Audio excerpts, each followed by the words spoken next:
कल हमने विजिबल है ना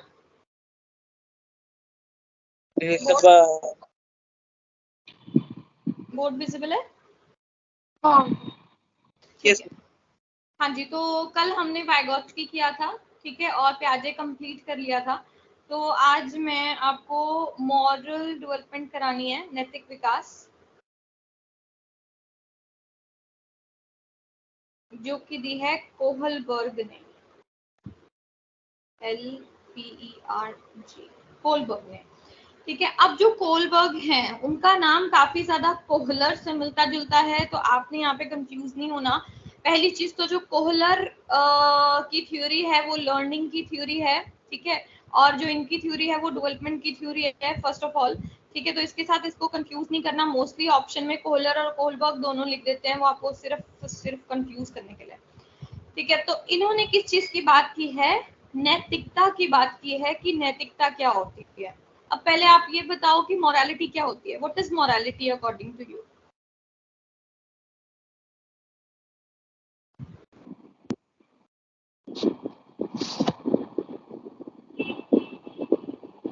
मोरालिटी जो हम अपने सोसाइटी में प्रेम, दया, करुणा, आपस में, फैमिली में, सोसाइटी में जो हम फीलिंग्स रखते हैं, वैल्यूज होते हैं और कैरेक्टर। मतलब कहने का, अच्छा, हम तो ऐसे कहते हैं कि अच्छा बनना है ना, मतलब मोरालिटी मतलब जो भी चीजें आपको गुडी गुडी थिंग्स जो भी किसी से भी मिलती हैं, फैमिली से, सोसाइटी से, या जो भी चीजें हम रूल्स एंड रेगुलेशन सीखते हैं उनको कैसे हमें निभाना है, वो मॉरल वैल्यूज के अंदर हम काउंट करते हैं, ये सारी चीजें हैं ना, और उसको मोरालिटी कहते हैं, ठीक है। लेकिन यहाँ पे जो इसका मायना है मोरालिटी से यानी नैतिकता से, वो क्या है कि choosing between right and wrong, ठीक है, यानी कि सही और गलत के बीच में से एक चुन के, ठीक है, अगर कुछ गलत है तो वो गलत, अगर सही है तो वो सही है, ठीक है। तो सही और गलत के बीच में से किसी एक चीज को चुन के क्या करना? जस्टिस करना, यानी कि न्याय कर पाना, ठीक है। जब हम न्याय करने लायक हो जाते हैं, सही और गलत के बीच में फर्क करने लायक हो जाते हैं, उस स्टेज को वो कहता है कि हम तब मोरालिटी मतलब हम सीख गए हैं, समझे, ठीक है। तो इसकी जो डेफिनेशन है मोरालिटी की, यानी कि ये जो मान के चलते हैं वो यही मान के चलते हैं कि जब हम सही और गलत का डिफरेंस सीख जाते हैं ना, तब हम जस्टिस करना सीख जाते हैं, उसी को हम मोरालिटी कहते हैं अकॉर्डिंग टू कोहलबर्ग, ठीक। अब कोहलबर्ग के बारे में कुछ स्पेसिफिक क्वेश्चंस हैं जो आते ही आते हैं, मतलब काफी बार पूछ चुके हैं। तो पहला तो ये पूछा जाता है कि इसकी थ्योरी को क्रिटिसाइज क्यों किया गया था, इसकी आलोचना क्यों की गई थी? इसकी आलोचना इस बिहाफ पे की गई थी क्योंकि इसने ओनली मेन के ऊपर अपने सारे एक्सपेरिमेंट्स किए थे। इन्होंने कई एक्सपेरिमेंट्स किए थे मोरालिटी को चेक करने के लिए, यानी नैतिकता को चेक करने के लिए, लेकिन जो एक्सपेरिमेंट्स किए थे वो सारे के सारे मेल के ऊपर किए गए थे, फीमेल के ऊपर यानी विमेन के ऊपर इन्होंने एक भी एक्सपेरिमेंट नहीं किया था। और इनका मानना था कि विमेन कभी भी अच्छी मतलब मोरालिटी फॉलो नहीं कर सकती, उनकी मोरालिटी होती ही नहीं, क्या तभी विमेन नहीं जस्टिस कर सकती, ठीक है। ऐसा इन्होंने वैसे इसलिए कहा था क्योंकि हम इमोशनल हो जाते हैं जब हम डिसीजंस लेते हैं, यानी इनका मानना है कि एक वुमेन अगर जज है तो कहीं ना कहीं अगर कोई छोटा बच्चा है या कोई मतलब कोई भी ऐसा वो है तो वुमेन वीक पड़ सकती है वहां पे, या मान लीजिए कल दिन किसी अपने को ही सजा देनी पड़ जाए, ठीक है, तो भी वुमेन वीक पड़ सकती है वहां पे। तो इनका मानना था कि जो फीमेल है ना वो मोरालिटी को फॉलो ही नहीं कर सकती, इसलिए इन्होंने उनके ऊपर एक्सपेरिमेंट ही नहीं किया। इस बिहाफ पे इनकी थ्योरी को क्रिटिसाइज भी किया गया था, ठीक है। इनकी खुद के ही फॉलोअर्स जो थी, जो फीमेल फॉलोअर्स थी, उन्होंने इनको इस चीज के लिए काफी इसकी आलोचना की थी, ठीक है। दूसरा क्वेश्चन इसके ऊपर आता है कि हेन्स डिलेमा क्या है? कभी सुना है? DELLIMA, hence dilemma? नहीं, ये स्टोरी सुनी हो कहीं? नहीं सुनी? देखो, इसे इन्वर्टेड कॉमास में करके आपके पेपर में पूछा जाता है कि ये किसकी थ्योरी से लिंक्ड है। अब हेन्स कौन है? एक व्यक्ति हैं, ठीक है, उनको क्या है, डायलेमा को हम क्या कहते हैं? संभ्रांति, यानी कि कंफ्यूजन। डायलेमा का मतलब होता है एक ऐसी संभ्रांति, मतलब जब मैं किसी भी चीज में फंस जाती हूँ, ठीक है, डिसीजन लेते लेते जब हम फंस जाते हैं और हम किसी एक चीज को जल्दबाजी में चूज कर लेते हैं, उसी चीज को हम डायलेमा कहते हैं, ठीक है। तो यहाँ पे हेन्स को एक डायलेमा है, ये वन ऑफ द एक्सपेरिमेंट है कोलबर्ग का।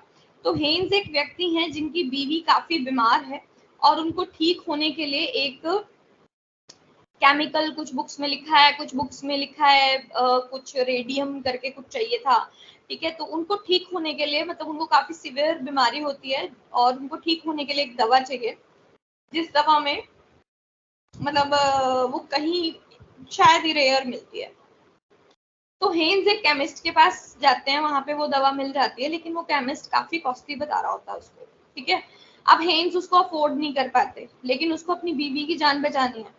तो वो क्या करता है कि जैसे केमिस्ट वाला अपनी शॉप बंद करके जाता है ना, वो वहां से शॉप से उसको चोरी कर लेता है।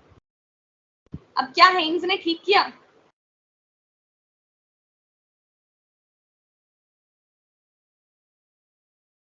उसके लिए तो मैम वो ठीक ही हुआ ना।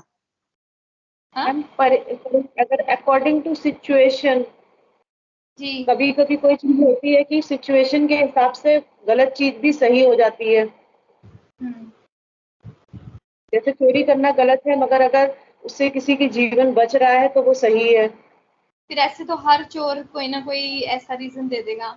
वही ऐसे तो हर कोई जो भी गलत काम करेगा तो वो अपने एक एक्सक्यूज देगा, तो वो यही जस्टिस करना होता है, हमें जज करना होता है कि जो गलत है वो गलत है। यस, है ना।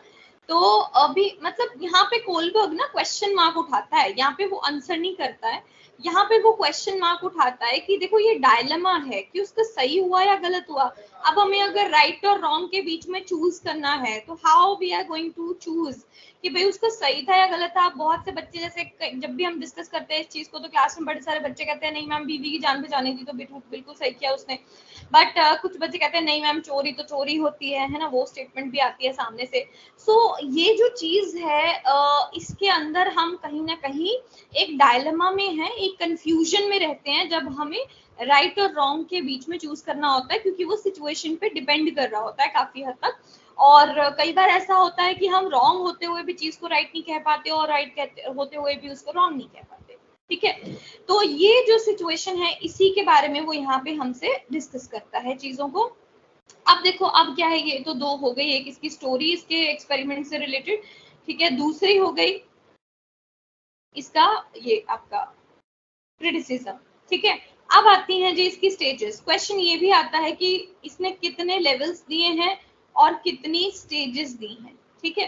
तो इन्होंने हमें 3 लेवल्स दिए हैं और 6 स्टेजेस दी हैं, ठीक है। हर लेवल के अंडर 2-2 स्टेजेस आएंगी जो आपको याद रखनी है।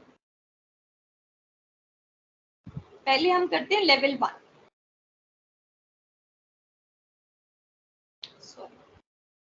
फिर मैम वैसे इस कहानी का आउटपुट क्या रहा? इसमें कुछ था इसका आंसर कि ये क्वेश्चन मार्क ही रहा? क्या मतलब जो ये स्टोरी थी तो इसके आउटपुट में इन्होंने क्या निकाला फिर इसका कुछ? इसके आउटपुट में जब आप एंड वाला चीज करोगे ना, तो वही कोलबर्ग का आंसर था। अब आप स्टेजेस करोगे ना, तो मैं एंड वाला जो आपको स्टेज बताऊंगी, जैसे आप लोगों ने, अगर आप लोग 2 हो, आप लोगों के अलग अलग विचार हो सकते हैं इसके ऊपर, है ना, मेरा अलग हो सकता है इसके ऊपर।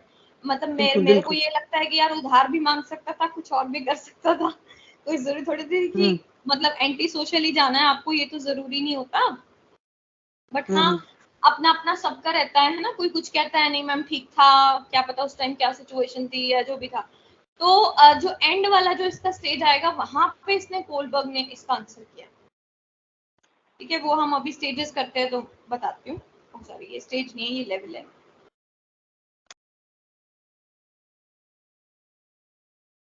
प्री कन्वेंशनल लेवल, जो कि 4 से 10 साल कहा गया है। कुछ बुक्स में 3.5 साल या 4.5 साल इस तरीके से भी लिखा गया है। आप 4 से 10 अप्रॉक्स कर सकते हो, इसकी एजेस अप्रॉक्स दी हुई है, ठीक है। अब प्री कन्वेंशनल यानी कि पूर्व परंपरागत कहते हैं हम इसको, यानी परंपरा अभी लगी नहीं है, ठीक है। परंपरा लगने से पहले की एज है ये। यानी जब हमारे ऊपर कोई हार्ड सोल परंपरा नहीं लगती कि मान लीजिए अगर बच्चे ने किसी को मार दिया तो उसे जेल में नहीं किया जाता। 4 से 10 साल का बच्चा गलतियां भी करता है, 4 से 10 साल के बच्चे को नहीं भी पता होता कि मोरालिटी क्या होती है। तो यहाँ हम स्टेजेस में क्या सीख रहे हैं अकॉर्डिंग टू कोलबर्ग कि हम नैतिकता का विकास हमारे अंदर किस प्रकार होता है। ठीक है, अभी तक जो थ्योरीज हमने पढ़ी उनके अंदर हमारे फिजिकल या कह लीजिए हमारी मोटर डेवलपमेंट की बात हो रही थी या फिर कहीं ना कहीं ब्रेन की डेवलपमेंट की बात हो रही थी, बट यहाँ पे हमारी मोरालिटी की डेवलपमेंट की बात हो रही है। ठीक है, अब कहता है कि किस तरीके से हम अपनी कन्वेंशंस को, अपनी परंपराओं को, या जो भी मोरालिटी के हिसाब से हमें सिखाया जाता है वो कैसे सीखते हैं। तो स्टेज 1 यहाँ पे क्या कहती है,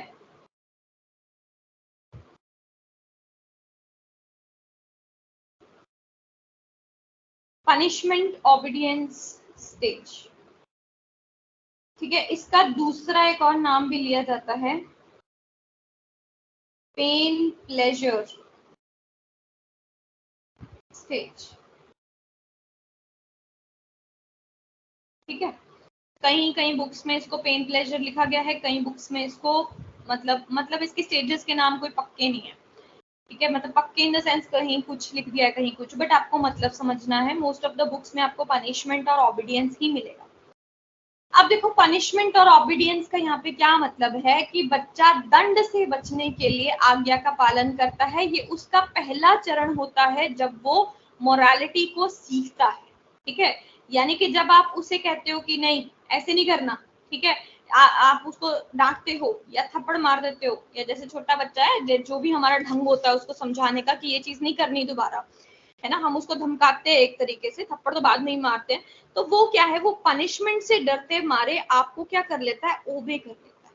यानी कि वो ओबे करना वहां से सीखता है कि नहीं इस बात पे मुझे डांट पड़ रही है, ये मुझे नहीं करनी, और इस बात पे मुझे शाबाशी मिल रही है, ये चीज मुझे करनी है। तो वो धीरे धीरे क्या करने लगता है, जिन चीजों के ऊपर आपको ओबे करना है वो आपकी आज्ञा का यानी कि पालन करने लगता है। वही पहला चरण होता है मोरालिटी को सीखने का। ठीक है, देन दूसरी स्टेज हमारी क्या होती है, कॉस्ट बेनिफिट। इसे दूसरे शब्दों में सेल्फ इंटरेस्ट भी कहा जाता है, अपने फायदे के लिए। ठीक है, अपने फायदे के लिए, ये भी इसी के अंडर आता है। लेवल के अंडर आती हैं दोनों स्टेजेस। ठीक है, हर लेवल के अंडर दो दो स्टेजेस आएंगी। तो अब देखो दूसरी स्टेज इस लेवल के अंदर क्या कहती है कि दूसरा चरण तब आता है मोरालिटी को सीखने का जब हम अपने मतलब हम नहीं, बच्चा जो है मतलब इस एज में 4 से 10 साल का बच्चा क्या करता है, अपने फायदे के लिए आपको ओबे करता है। अपने फायदे के लिए मतलब कि अगर मैं चाहूँ उससे गलत भी करा सकती हूँ, मैं चाहूँ उससे सही भी करा सकती हूँ, या मैं अपनी बात मनवा सकती हूँ। कहने का मतलब है मैं अपनी बात मनवा सकती हूँ। तो उसकी स्टेज क्या होती है उस टाइम पे कि मुझे क्या मिलेगा बदले में। सेल्फ इंटरेस्ट मतलब ठीक है मैं ये काम कर दूंगा या मैं ये काम कर दूंगी, लेकिन मुझे क्या मिलेगा इसके बदले में। ठीक है, वो अपना सेल्फ इंटरेस्ट देखते हैं। जैसे बड़ी बार क्या होता है कि बहुत सारी मदर्स अपने बच्चों को कहती है तुम घर पे रहो, तुम्हारे लिए मैं टॉय लेके आऊंगी या तुम्हारे लिए मैं चॉकलेट लेके आऊंगी, तुम घर पे रहो, है ना। तो बच्चा मान जाता है कि ठीक है हम घर पे रह लेंगे, चॉकलेट आएगी, यानी कि मुझे क्या मिलेगा बदले में, ये चीज तो मैं कर दूंगा। ठीक है, तो वो स्टेज क्या है, उसको यहाँ पे क्या कह रहा है, कॉस्ट बेनिफिट या फिर सेल्फ इंटरेस्ट की स्टेज कह रहा है। अब इन दोनों स्टेजेस से एक तो आपको क्वेश्चन सिंपल जैसे प्याजी में मैंने बताया था कि कौन सी स्टेज कौन से लेवल के नीचे कौन सी स्टेज आ रही है, यहाँ पे एक तो क्वेश्चन सीधा ही आता है। जैसे मान लीजिए उसने पूछ लिया कि पनिशमेंट ओबीडियंस की जो स्टेज है वो लेवल 1 में आती है, 2 में आती है, 3 में आती है, 4 में आती है। 4 कोई भी लेवल है ही नहीं, पहली बात तो वो ऑप्शन को फिल करने के लिए लिख देता है इसके 3 ही लेवल हैं। तो वहां पे कई बार लेवल्स के नेम नहीं लिखे होते, L1 L2 L3 करके L4 करके लिखा होता है। ठीक है, L1 L2 L3 ही है हमारे पास, उसके आगे जितने मर्जी L लिखे हो कुछ नहीं है। ठीक है, तो यहाँ पे एक तो ये चीज याद रखनी है कि कौन सी स्टेज कौन से वाले लेवल के नीचे है। दूसरी बात, जैसे क्वेश्चन ये आया था, कहता कौन सी ऐसी स्टेज है जिसके ऊपर बच्चे को लैक ऑफ मोरालिटी है, नैतिकता का अभाव, तो वो कौन सा लेवल है। लेवल कौन सा है जी, पहला लेवल है। अब इन दोनों स्टेजेस को अगर आप ध्यान से देखोगे तो इसके ऊपर बच्चे को खुद से नहीं पता कि सही और गलत क्या है, वो हमसे सीख रहा है अभी कि सही और गलत क्या है। यानी उसको कुछ भी नहीं पता, चाहे अगर मैं, अब ये कॉस्ट बेनिफिट है, अगर मैं उसको कहूँ कि सामने जो बैठा है ना उसके 2 थप्पड़ मार के तेरे को चॉकलेट दूंगी, वो सच में माराएगा। अब ये क्या है? Lack of morality. ठीक है, अभी तक उसको क्या नहीं पता, सही और गलत का नहीं पता।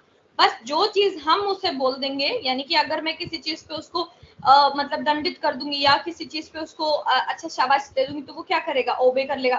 तो उसको क्या हो रहा है कि आउटर सोर्स से गाइडेंस मिल रही है अच्छे और बुरे के बारे में, अदरवाइज उसे खुद अपनी अकल से नहीं पता है कि मोरालिटी क्या होती है। Is it clear? Yes ma'am. ठीक है, ये हो गया आपका पहला लेवल। अब हम आ जाते हैं जी दूसरे लेवल पे।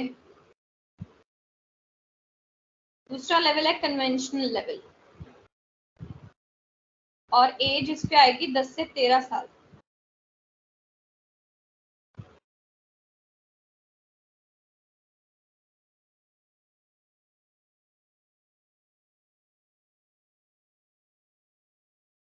लेवल 2, ठीक है, कन्वेंशनल लेवल।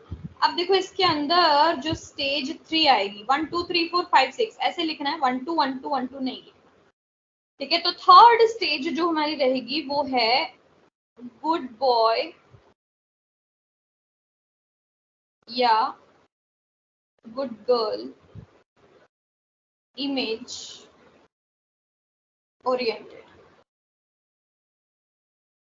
ठीक है, अब ये तीसरी स्टेज में क्या है, उसको ना 2 शब्द पता लग गए। कौन से?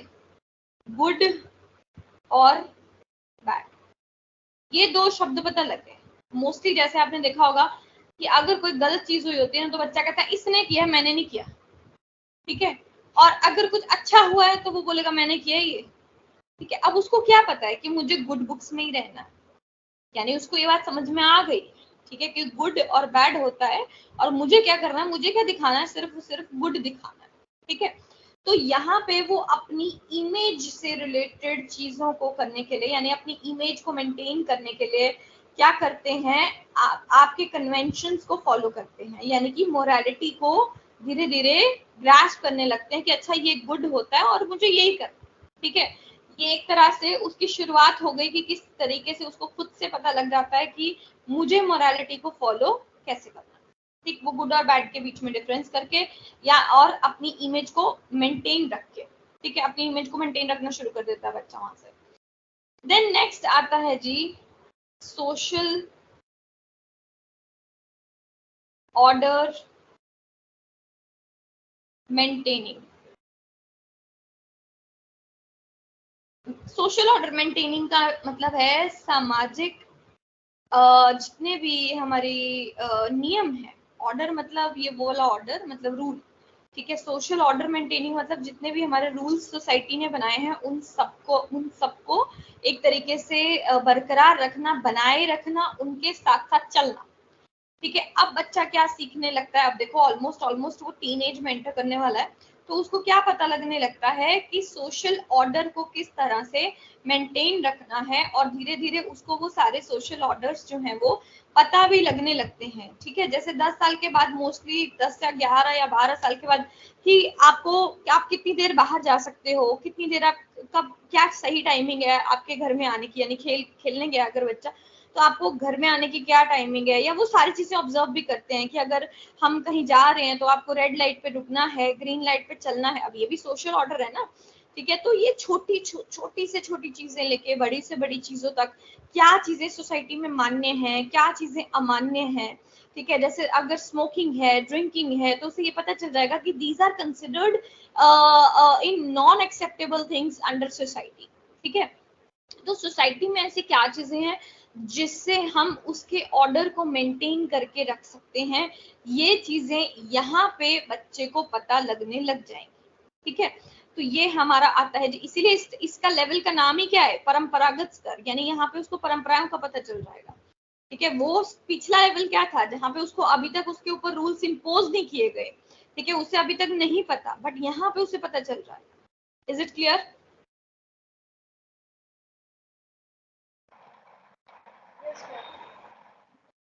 जी यस मैम, क्लियर है। Okay okay.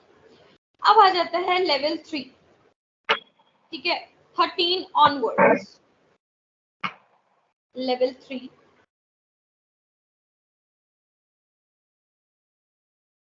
जिसे हम कहते हैं पोस्ट कन्वेंशनल लेवल, लेवल 3, ठीक है। यानी कि परंपराएं सीख जाने के बाद, वैसे हम उत्तर परंपरागत या पश्चिम परंपरागत कहते हैं, यानी जब मैंने सीख लिया भी, मतलब ये चीजें मैं कर सकती हूँ और ये चीजें मैं नहीं कर सकती हूँ, ऐसी चीजें मैंने, मतलब मुझे पता चल गई है ना, एज अ किड मुझे पता चल गया कि 10 से 13 साल में, या मतलब कह लीजिए उस एज पीरियड में, तो यहाँ पे आप 13 ऑनवर्ड्स क्या करते हैं। अब देखो कौन सी स्टेज आती है, स्टेज 5। स्टेज 5 है जी सोशल कंट्रोल। सोशल कंट्रोल का यहाँ पे क्या मतलब है, सामाजिक नियंत्रण। देखो इससे ठीक पिछली स्टेज में हमने कहा था कि हम सोशल ऑर्डर को मेंटेन करना जान जाते हैं या सीख जाते हैं या सीख रहे हैं उस स्टेज के ऊपर। तो जैसे जैसे हमें ये पता चलता रहता है कि सामाजिक नियम कौन से हैं, उनका पालन किस प्रकार से करना है, तो धीरे धीरे हम किसके नियंत्रण में आ जाते हैं, सोसाइटी के नियंत्रण में आ जाते हैं। आज आपका जितना मर्जी मन करता हो कि मैंने तो ना, दिन में चाहे 10 बार ये मन में आता हो कि मैंने इसके 2 थप्पड़ लगा देने हैं, या मैंने उसको मारना है आज, या मैंने उसको पीटना है आज, बट आप फिर भी नहीं करते हो। क्यों नहीं करते हो? Why not?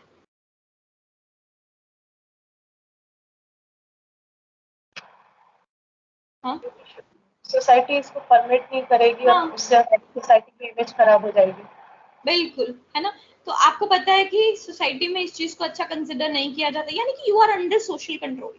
बहुत सारी चीजें हम अपने लाइफ में इसलिए ड्रॉप कर देते हैं, ये तो चलो मैंने बहुत ही बुरा एग्जांपल दिया किसी को मारने पीटने का, बट अदरवाइज हम बहुत सारी ऐसी चीजों को, अच्छी चीजों को भी इवन हम ड्रॉप कर देते हैं। हमें लगता है नहीं, सोसाइटी क्या सोचेगी अगर मैं इस तरीके की प्रोफेशन में जाऊंगी, या मैं इस तरीके का काम करूंगी, है ना, या मैं इतने बजे घर जाऊंगी तो लोग मतलब एक होता है ना, जब पेरेंट्स भी ऐसा कहने लगते हैं। इससे पिछले वाली स्टेज जो होती है ना आपकी 13 इयर्स के अराउंड, तो पेरेंट्स की वर्डिंग ये हो जाती है कि लोग क्या कहेंगे, तुम ऐसे करोगी तो लोग क्या कहेंगे।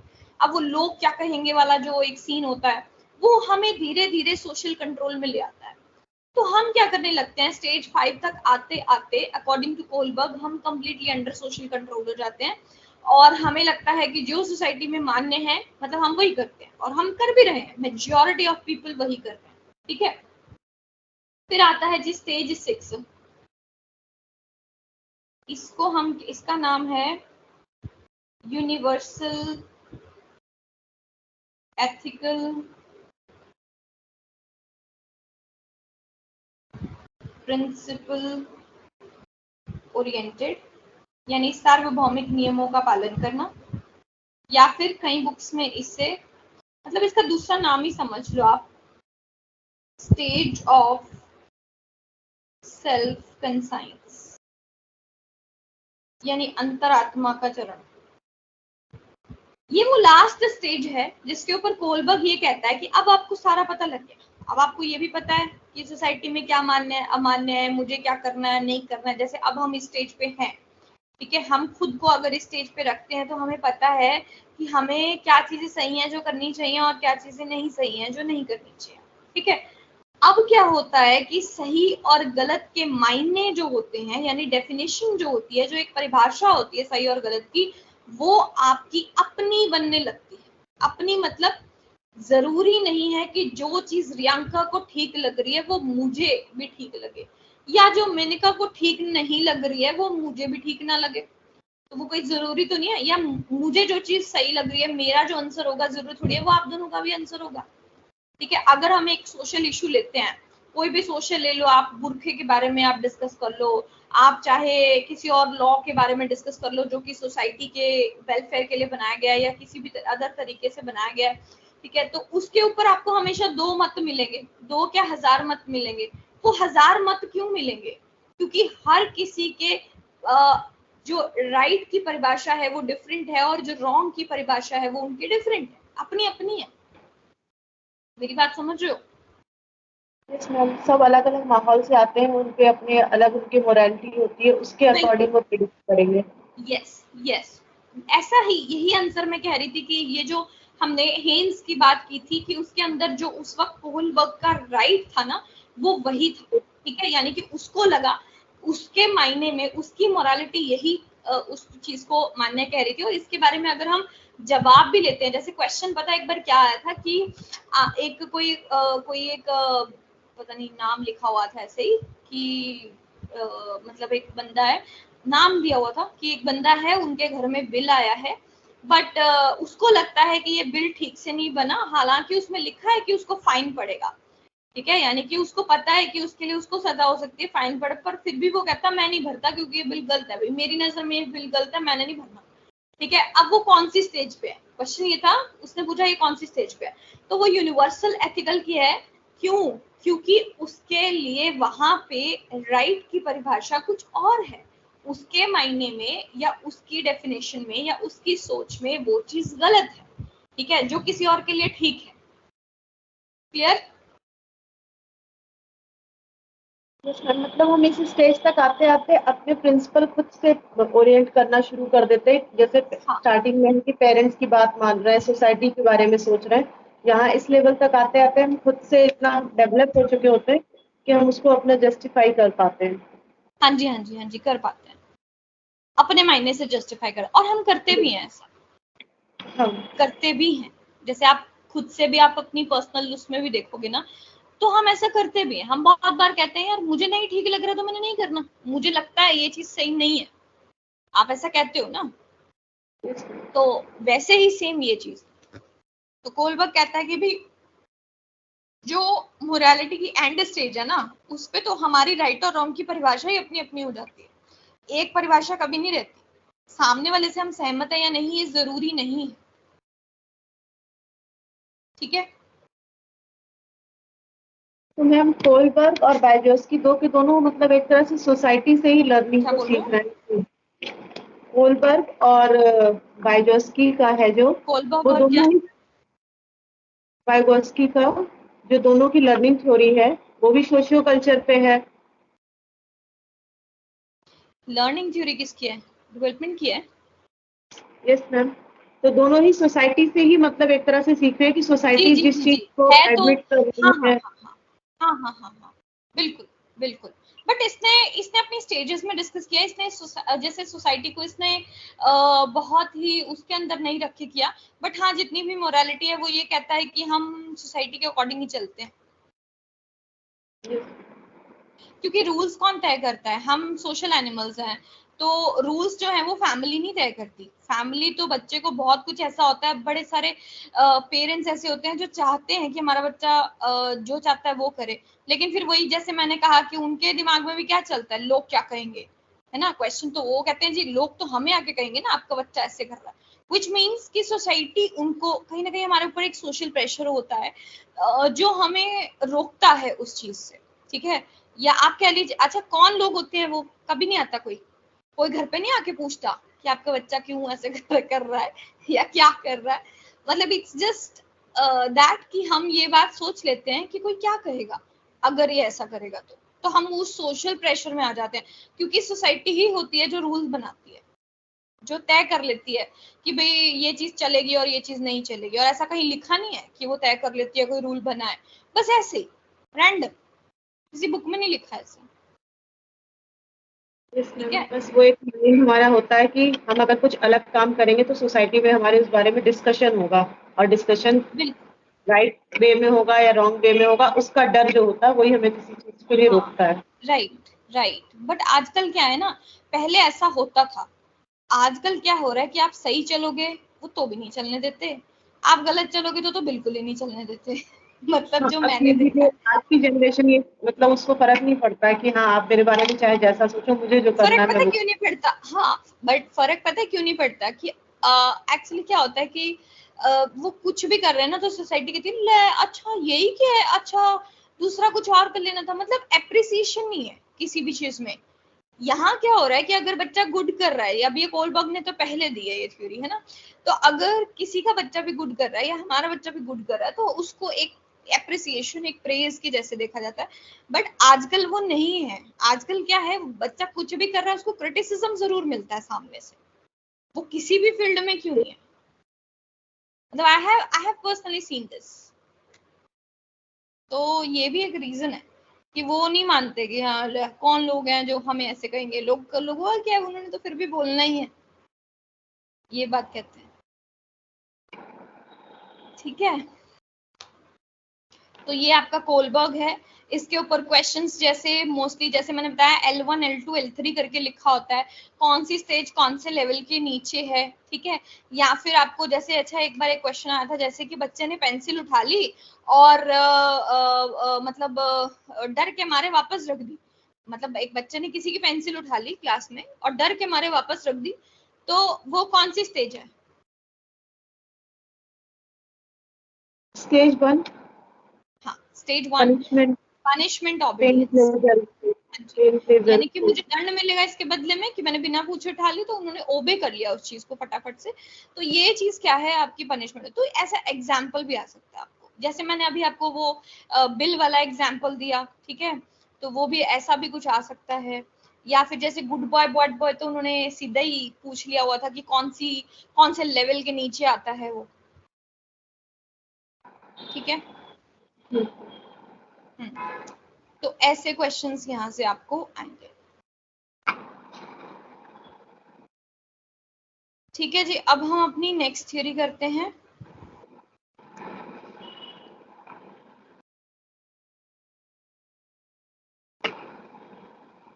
नेक्स्ट थ्योरी है हमारी एरिक एरिक्सन, जो मैं उस दिन से भूल रही थी कि कौन सी थ्योरी है।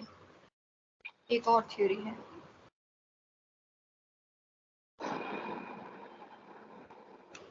एरिक एरिक्सन में से भी अब काफी क्वेश्चन आने लग गया है। शुरू में नहीं आता था, बट अब मैं देखती हूँ कि जो जैसे हमारे जो यूनिवर्सिटी, सेंट्रल यूनिवर्सिटी के एंट्रेंस टेस्ट भी हैं, वहां पे भी एरिक एरिक्सन के क्वेश्चंस आते हैं।